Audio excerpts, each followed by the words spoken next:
If you've been scrolling through motivational videos for students trying to find the energy to get through this term, there's a reason why the spark isn't lasting. It's because you aren't lazy, you're hitting a biological wall. Why is it that most students burn out by the third week of the term? It's not just a coincidence, it's that biological wall.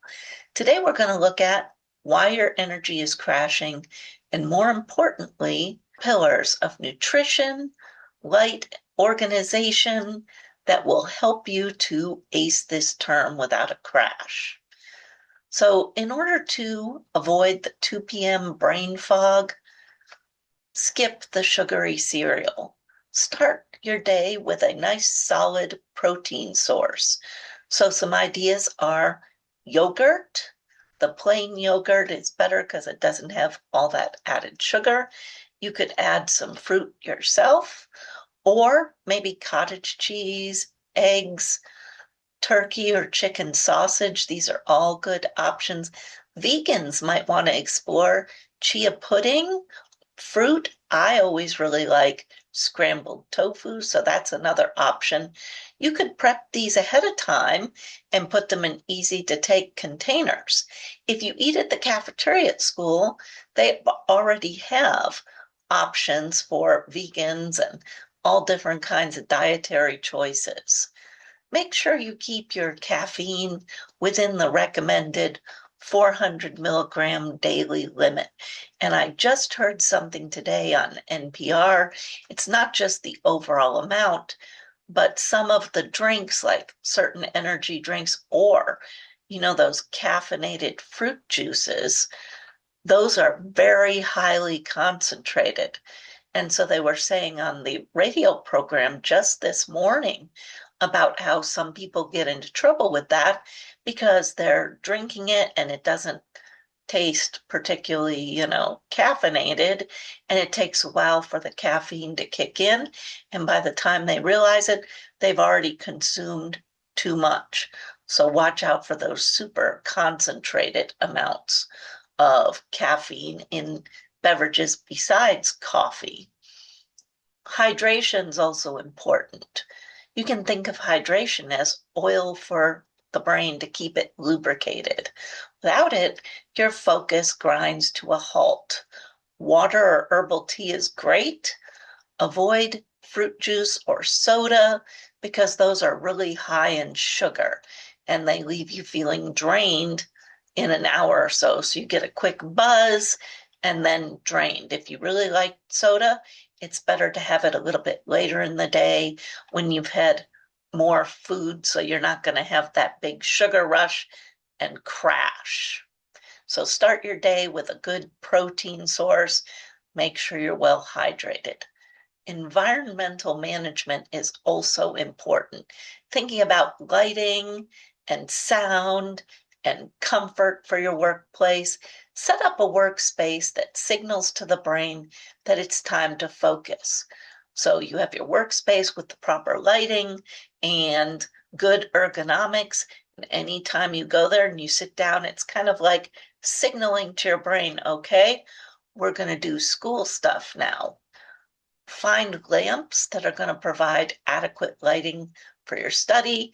You can get full spectrum lighting. That's good too, if you can find that to help you keep alert.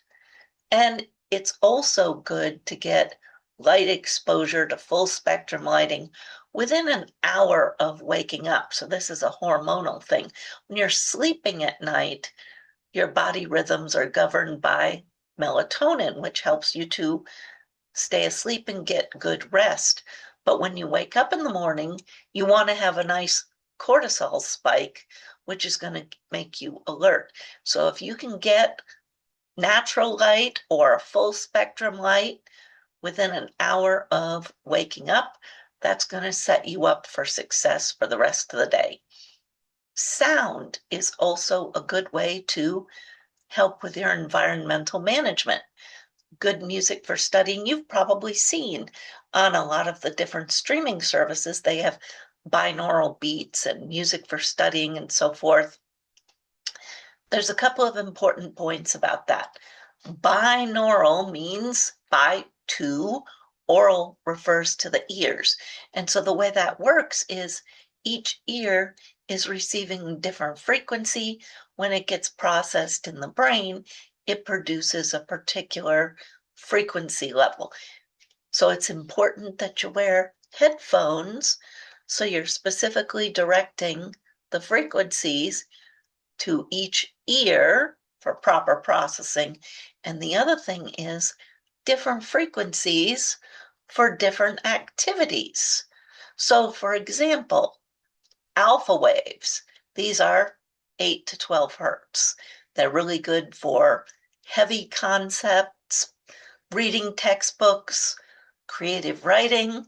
We have relaxed alertness and stress reduction. Beta waves are 12 to 30 hertz.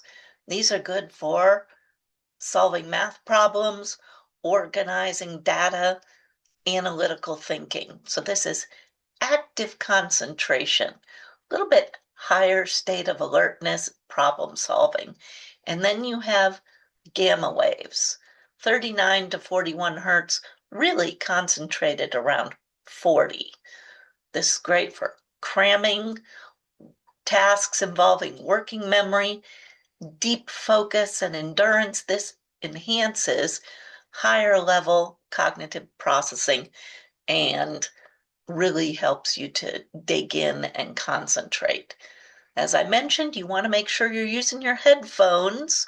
You can listen to all of those brainwave sounds just on your computer without the headphones, but it's not going to give you the same kind of impact. So the headphones keep the volume low. It should be like background sound.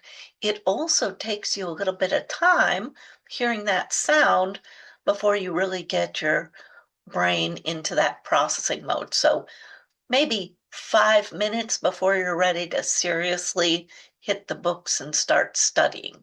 So this is part of actually creating your environment. When you're ready to go study, you put on your headphones, you put the music, you turn on the lighting, you gather your materials, make sure that you're comfortable, and by the time you get all that set up, you probably will have that brainwave entrainment working properly for you.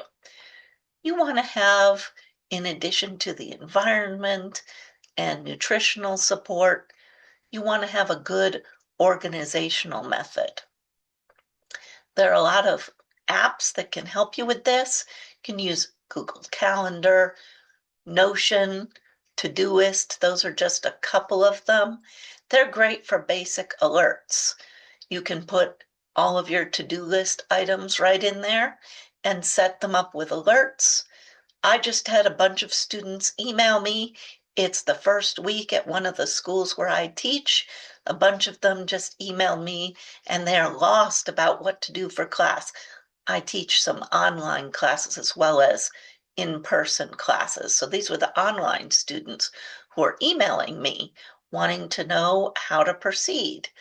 And so I told them, review the syllabus, which you should do first thing. I have a video about the syllabus and how important it is.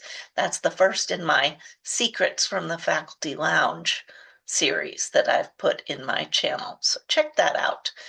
You review the syllabus and put all of the due dates into your phone right away or one of those apps that you like.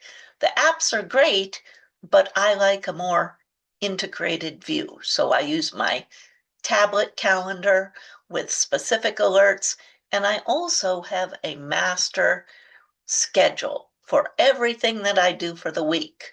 So this is not specific appointments, it's like snapshot. What does my whole week look like? And this is great because then I know where my free times are.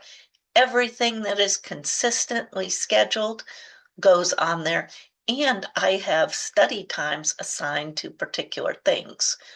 So the weekly calendar, everything that I need to do each week, this includes personal tasks as well as all my classes, work if you have it, and study times.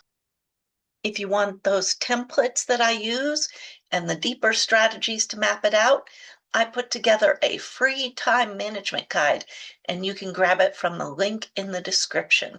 It's designed to help you bridge the gap between having a schedule and actually sticking to it. So one important key is make sure that your schedule, when you put it together, reflects reality. Okay, so don't say that you're going to study for 6 straight hours on Friday night, because we all know that's probably not going to happen, right?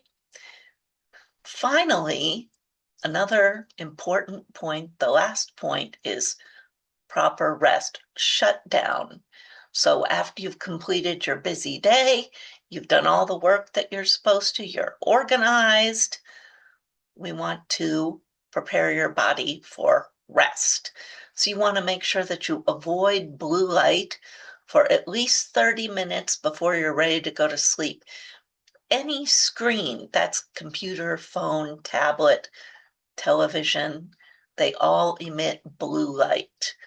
And this blue light actually stimulates your brain to make you think that, hey, the sun just came up, I'm ready to work. So I got blue light blocking filters for my computer and tablet. I didn't get it for the TV because it would be huge. They do make those, by the way, if you want to do that. But I got the blue light blocking filters. And as I mentioned, I have the special blue light free light bulb that I put in the light fixture next to my bed so I can read without having a bunch of blue light stimulating my brain. So you want to turn off all those blue light sources for a half hour before you go to sleep. In the morning, it's the opposite. You want to expose yourself to that nice, bright, full spectrum light within an hour of waking up. If you can do it first thing, that's great. I'm not running right outside when I first get up. I have to take care of my dog, have things to do. So I purchased a full spectrum light. If you search on the online retailers for Happy Light, you'll see a bunch of options, and they're not even that expensive. So you turn that on. I do it while I'm getting ready, and that helps to give you a good cortisol boost so that you're ready for energy production during the day. So controlling that lighting helps to keep you aligned with productive cycles, and that way you can do your best.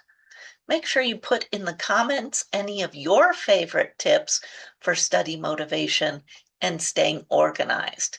Make sure you like and subscribe, and I'll see you in the next session.